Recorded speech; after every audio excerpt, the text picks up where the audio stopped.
Nah, itu Bu, sebenarnya ketika kita mau melapor, tadi diceritakan ada seorang karyawan OJK yang memang sudah 9 tahun kemudian mengetahui ada fraud katanya. Ini memang untuk karyawan OJK sendiri atau pihak eksternal ke OJK atau ada lagi pihak-pihak lain yang bisa menggunakan jasa ini? Ya, seperti tadi, siapa saja, kapan saja dan di mana saja. Siapa saja itu bukan hanya karyawan OJK yang melaporkan temannya atau atasannya, tetapi industri, karyawan perbankan, karyawan asuransi misalnya, melihat temannya atau atasannya itu dalam tanda kutip kong kali kong gitu ya, hengki pengki dengan pejabat OJK atau karyawan OJK, itu juga bisa melaporkan ke WBS-nya OJK. Dan dijamin kerahasiaannya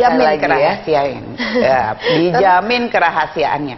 Bahkan si pelapor itu setelah masuk ke dalam sistem, dia bisa langsung kepada pihak ketiga. Mungkin dia mau melaporkannya itu dengan berkomunikasi dengan duduk-duduk begitu ya, ngopi-ngopi dengan pihak ketiga, itu bisa menyampaikan dokumen bukti-bukti itu kepada pihak eksternal, itu bisa. Sehingga bisa tumpah semuanya dan lengkap laporannya. Ya, jadi itu memang kita inginkan untuk menutupi kelemahan masa lalu. Jadi masa lalu itu WBS yang ada itu kita menerimanya dokumen itu tidak lengkap. Kalau dokumen tidak lengkap, kita susah kan menindaklanjuti. Apa yang menyebabkan tidak lengkap, Bu? Nah, ya barangkali keburu takut ketahuan, dan kemudian masalahnya juga tidak ceritanya itu tidak lengkap dan sebagainya. Jadi hanya sebagian-sebagian sehingga tidak bisa ditindaklanjuti. Nah, kalau tidak bisa ditindaklanjuti kan rugi. Ya, si pelapor rugi, OJK sebagai institusi juga rugi karena tidak bisa menangkap masalah sebenarnya. Ya, maka dari itu WBS yang sekarang itu tidak penting siapa pelapor itu tidak mencantumkan nama. Yang penting substance dari yang dilaporkan itu ada. Jadi nanti yang akan menindaklanjuti adalah otoritas jasa keuangan sendiri ya, Bu ya? Iya, tapi diolah oleh pihak ketiga. Pihak ketiga? Iya, dan pihak ketiga akan lapor ke OJK dan OJK akan menindaklanjutinya secara matang. Karena informasi yang datang itu matang, gitu, tidak setengah-setengah, gitu. Pihak ketiga yang dimaksud ini siapa saja, Bu? Pihak ketiga adalah konsultan WBS, ada konsultan WBS. Kita kemarin itu yang menang beauty contest itu RSMAAJ.